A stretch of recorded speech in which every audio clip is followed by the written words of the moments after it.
Hey guys, what's up? It's Clay from the Hills Maniacs, and today I'm going to answer the question in the title of this video: are there inconsistencies in the Lost World Jurassic Park? Now, last week I did a video like this, but it was on the first Jurassic Park movie, and then next week I'll do Jurassic Park 3. But basically, I rewatched the movie, go through and just find things that don't make sense, or just things that are inconsistent throughout the movie, if something changes or whatever, or things that are in the movie but never really followed up on or explained why they had it in the movie or something like that, so stuff like that. But if you haven't checked out the first one, after you watch this video, go check out the first one to see my flaws in that. But I have about 5 or 6. I might pair a couple together, but basically the movie starts with Isla Sorna, which is a second island, or Site B as it's referred to in the movie. And at Isla Sorna, this is where John Hammond explains later on in the movie that Site B was where they bred the dinosaurs, and then they brought them to Jurassic Park. Before they hatched, they brought them over in the eggs. But Site B has been unknown to the world, I guess, at this point. And so the only people that really knew about it were probably the Costa Rican government, because it's their island, and InGen, I guess. But other than that, nobody really knows about it. And so at the beginning of the movie, we see this British family taking a yacht cruise, and they end up discovering the island, and for some reason decide to get off the yacht and go have a picnic on this island, where their daughter then gets attacked by compies, which are little dinosaurs. But the movie never really explains, first off, why they decided to land on the island, and second, how they were able to land on the island. Because if this is an island owned by InGen, and probably under the protection of the Costa Rican government, because it is off the coast of Costa Rica, just like Isla Nublar was in the first one. It's actually 80 miles away from Isla Nublar. And so if it's under the protection of the Costa Rican government, how did they get permission to be in the waters and go to the island? Because, don't you need special permits to do that kind of stuff? So, how were they able to go to this island? And on that note, if they did have to get permission and the Costa Rican government let them go there, why? Because they would know what this island was if they were working with InGen to keep this island secret from the rest of the world, and they knew what InGen was doing. They knew what they did on Isla Nublar. So, I mean, why and how did they get there? Why were they able to get there? Those are the questions right at the beginning of the movie. It's like it never explains it. It just says they were on a yacht cruise and they stumbled upon the island and ended up with their daughter getting hurt. They never say how they were able to land there, why they were able to land there, why they were down that far anyways, especially if they're a British family. What were they doing in that part, unless they came from America and went down to but anyways, it's just really confusing, and I know it plays a lot into the plot, for why they have to go to this island now in the movie, but you really didn't need this. And if you do, show them, getting permission to go to the island, or, something like that. Even in the third one, we see something similar to this, which I won't get into now because this is about the Lost World, but we see something similar to people landing on the island, and not needing permission for whatever reason, I guess. But, so it doesn't make sense how they were able to land on the island. The next thing I want to talk about is after John Hammond convinces Ian Malcolm to go to Site B, because Ian's girlfriend, Sarah Harding, played by Julianne Moore, is already on the island, and there's other people will be joining her, and they're basically there to get information. How are the dinosaurs behaving? How are they flourishing? stuff like that. What is the island functioning is basically what they're investigating, and how were they able, and how were the dinosaurs able to survive without the lysine that the people gave them, because they were bred lysine deficient, which means they can't survive after so many days unless given more lysine. But so they're there to investigate those kinds of things, and Ian's ex-wife drops off his daughter, Kelly, who he has to watch, but now he's going to look for Sarah. So he's leaving her with a babysitter or nanny, whatever you want to call them, and Kelly ends up not wanting to go with her, and Ian gets distracted, getting the stuff ready to go on the expedition to find Sarah, and so Kelly ends up sneaking into the trailer that they're taking with them. And my question is, first off, how does Ian not recognize that his daughter is gone, unless he thinks she's with the sitter? And in which case, how does the person supposed to watch Kelly not realize that Kelly is gone? Because or even if she wasn't there yet to get Kelly, she should suspect something once Kelly isn't there for her to pick up.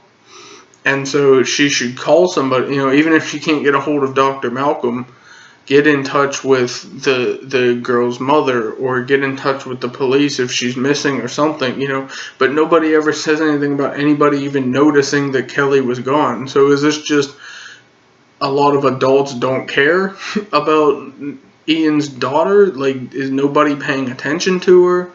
Is this, why was she able to just sneak on board without anybody even noticing, and hide off in the trailer until they get to the island? Does nobody pay attention to this kid? That's bad parenting right there. The next thing I want to talk about is after they get on the island, they end up running into a group from InGen who was sent by InGen, not by John Hammond, because John Hammond's nephew takes control of the company after the events of Jurassic Park, and so they're planning on bringing these dinosaurs to a park in San Diego where they can make like a zoo type thing. So basically like Jurassic World. That's basically what they're planning on doing. But they run into this group, and the group ends up breaking the leg of a baby Tyrannosaurus Rex to get the attention of the big one, because the main guy leading the team wants to hunt a T-Rex.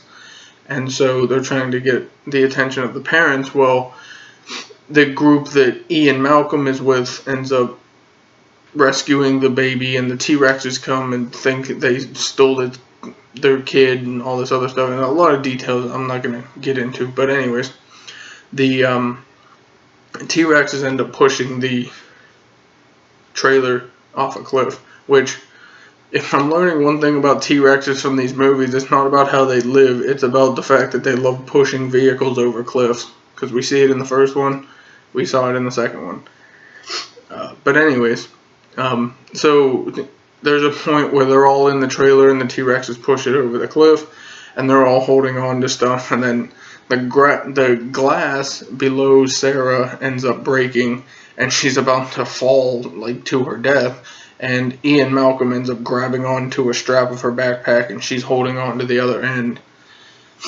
And she calls it her lucky pack, but how is the backpack strong enough to hold a fully grown woman's weight? Like, I've had a lot of backpacks in my life, and the straps are not the strongest part of the backpack.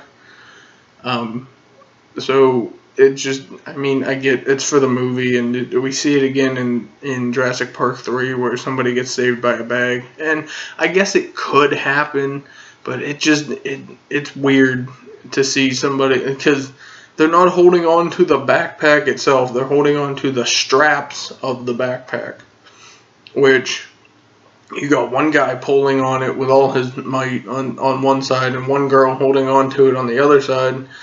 It should end up ripping the straps or at least breaking apart a little bit, but nothing even happens, and he's able to pull her back up to safety. I get it's for the movie, but still, it's one little thing that it never made sense.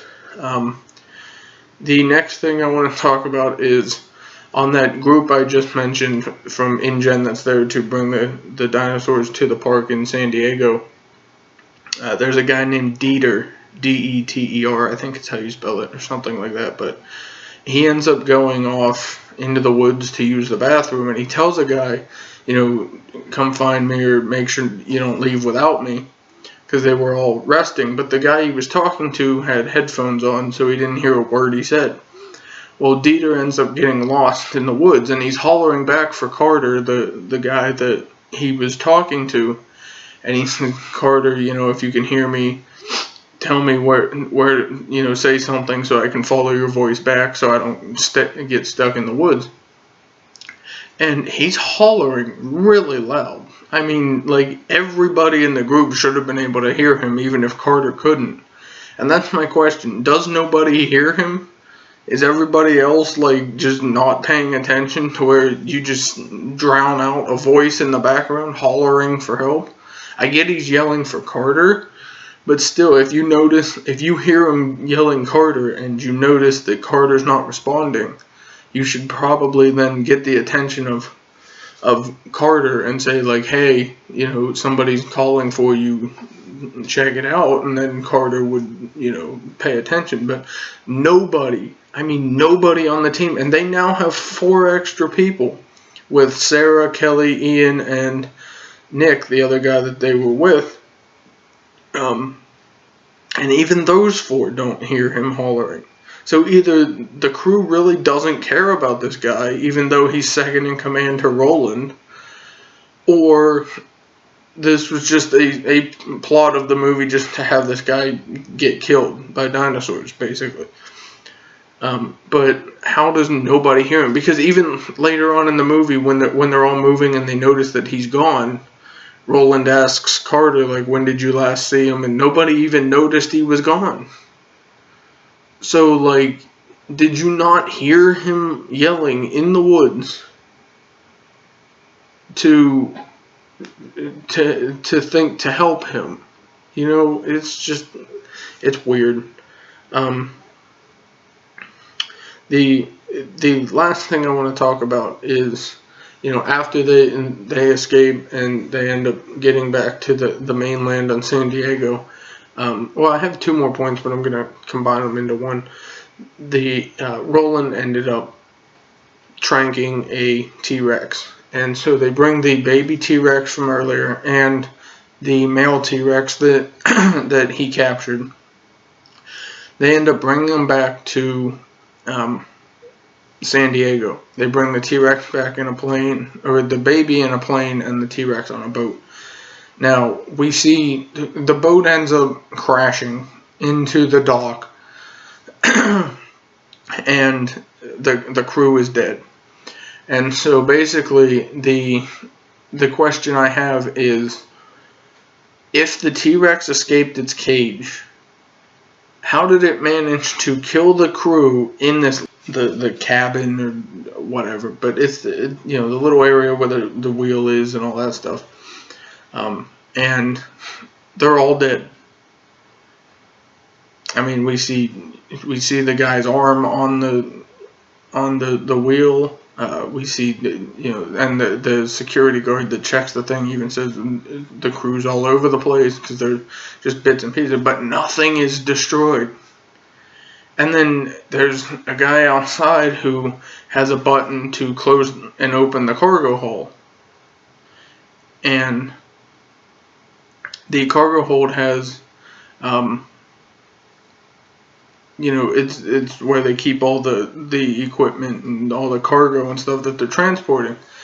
But the T-Rex is in there when everybody comes on board. The guy is dead, holding the button down to keep the thing closed.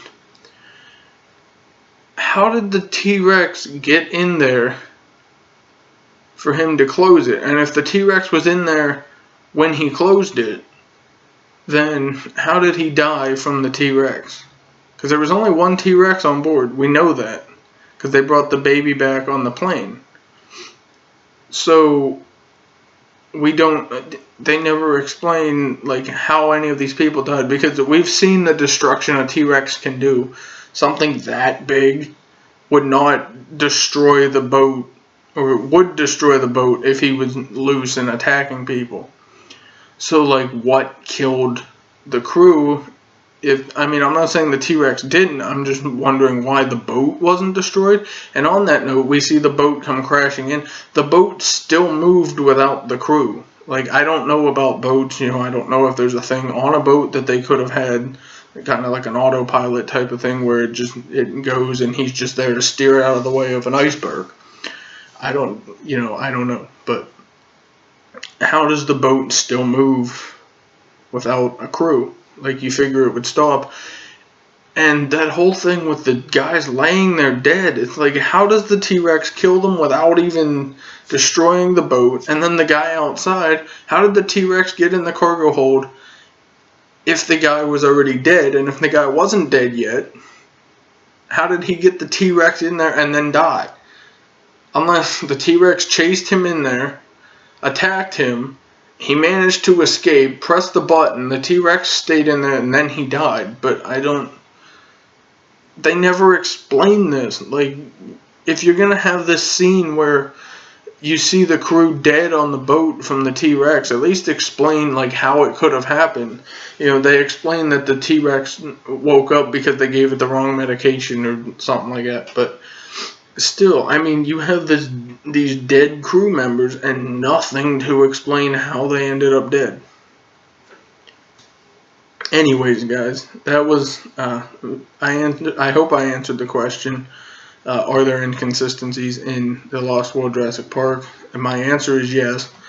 I found about as many, maybe a few less, than I did in the original Jurassic Park when I rewatched it, but it's still, overall, I love the franchise, I love the movies, and I'm not doing this to, discredit any of the movies, or, talk bad about any of the movies or anything. I'm just doing this for fun, just to see if I can spot the things that didn't make sense. And I'm going to do Jurassic Park 3 for the next video.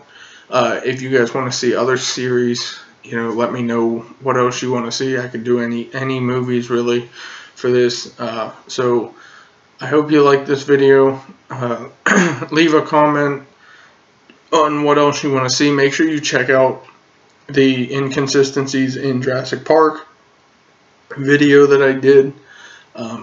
And subscribe to the channel. Stay tuned for what else we got going on. And I'll see you guys in the next one. Bye.